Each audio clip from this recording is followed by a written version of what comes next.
राधे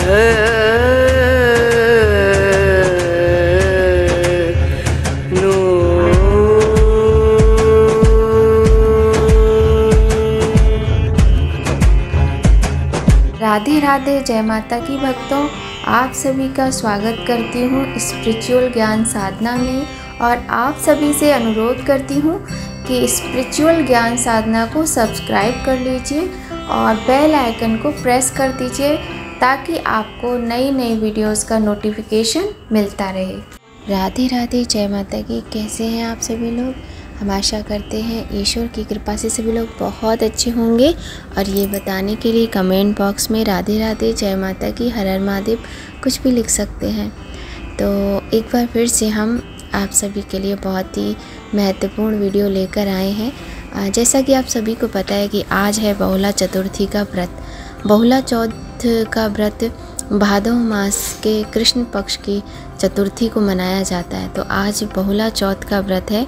आप सभी को बहुला चौथ के व्रत की ढेर सारी शुभकामनाएं। और ये जो व्रत होता है ये अत्यंत महत्वपूर्ण होता है। हमारे यहाँ की माताएं अपनी संतान की सुरक्षा हेतु और संतान की प्राप्ति हेतु इस व्रत को पूर्ण श्रद्धा और भक्ति भाव से करती हैं, तब उनकी मनोकामनाएं भी पूर्ण होती हैं। भगवान की कृपा सदा ही अपने भक्तों पर बनी रहती है। इस व्रत में प्रथम पूज्य गणेश जी का पूजन होता है, कृष्ण भगवान का पूजन होता है, बहुला नाम की जो गाय थी उनका पूजन होता है, और चंद्रदेव भगवान का भी पूजन होता है। तरह तरह के भोग बनाए जाते हैं, मिष्ठान बनाए जाते हैं, और भगवान को भोग लगा के गौ माता को भोग खिलाया जाता है। उसके बाद स्वयं अपने परिवार के सहित प्रसाद ग्रहण किया जाता है। चाहे आप षोडशोपचार विधि से पूजन करें, चाहे आप पंचोपचार विधि से पूजन करें, इससे कोई इतना ज़्यादा फ़र्क नहीं पड़ता है। बस भक्ति और भाव सच्चा होना चाहिए, क्योंकि भगवान तो सदैव ही भाव के भूखे होते हैं। तो चलिए, बहुत सारी बातें हो गई, बातों को बहुत ज़्यादा आगे ना बढ़ाते हुए हम प्रारंभ करते हैं आज की कथा। आज का जो व्रत है बहुला चौथ, आज हम इस वीडियो में उस व्रत की कथा को लेकर आए हैं। आप सभी ध्यान से सुनिए, बहुत ही रोचक एवं सुंदर कथा है। पौराणिक ग्रंथों के अनुसार कामधेनु गाय भगवान श्री कृष्ण की लीलाओं को देखने के लिए बहुला नामक गाय के रूप में नंद की गौशाला में प्रवेश कर गई। अनेक देवी देवताओं ने भी गोप गोपिकाओं के रूप में अवतार लिए प्रभु श्री कृष्ण की लीला देखने के लिए। बहुला नाम की गाय ने कृष्ण का मन मोह लिया। तभी से भगवान श्री कृष्ण हमेशा उनके साथ समय बिताने लगे। बहुला के साथ उनका एक बछड़ा भी था।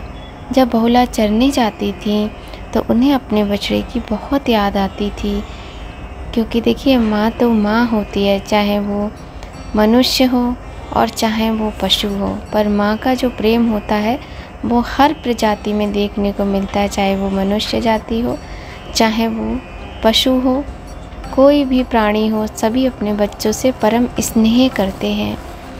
तो आइए अब हम अपनी कथा को पुनः सुनाते हैं।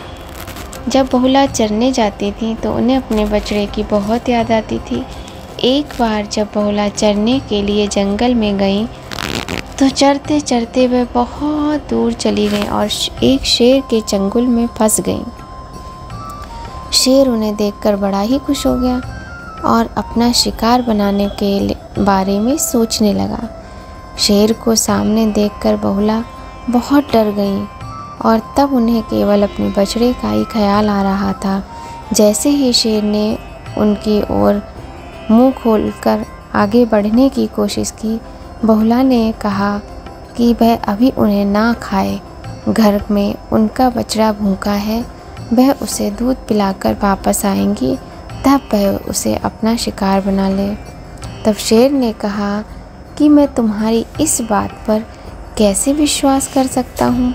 तब बहुला ने शेर को आश्वासन देते हुए कहा और शपथ दिलाई कि वह अवश्य आएंगी। फिर बहुला अपने घर जाने के लिए चली गई और शेर ने उन्हें जाने दिया। बहुला गौशाला में जाकर अपने बछड़े को देखकर आंखों में आंसू भर लाई। किंतु अपने आंसू को छुपाकर अपने बछड़े को दूध पिलाने लगी और बहुत प्यार दुलार कर उसे वहीं छोड़कर जंगल में शेर के पास आ जाती हैं। जब बहुला अपने वचन के अनुसार शेर के सामने उपस्थित होती हैं तो शेर उन्हें देखकर आश्चर्यचकित हो जाता है। दरअसल शेर के रूप में श्री कृष्ण भगवान ने ही बहुला की परीक्षा लेने के लिए लीला रची थी। बोलिए राधे राधे, जय श्री कृष्ण। तब श्री कृष्ण अपने असली रूप में आ जाते हैं और बहुला से कहते हैं कि मैं तुमसे बहुत अधिक प्रसन्न हूँ, तुम परीक्षा में सफल हो गई हो। कृष्ण भगवान बहुला को आशीर्वाद देते हैं कि भादव मास की कृष्ण पक्ष की चतुर्थी के दिन तुम्हारी पूजा की जाएगी और समस्त मानव जाति तुम्हें पूजेगी। समस्त मानव जाति तुम्हें गौ माता कहकर संबोधित करेगी और जो भी व्यक्ति ये व्रत करेगा उसे सुख, सौभाग्य, समृद्धि, धन, ऐश्वर्य और संतान का आशीर्वाद प्राप्त होगा।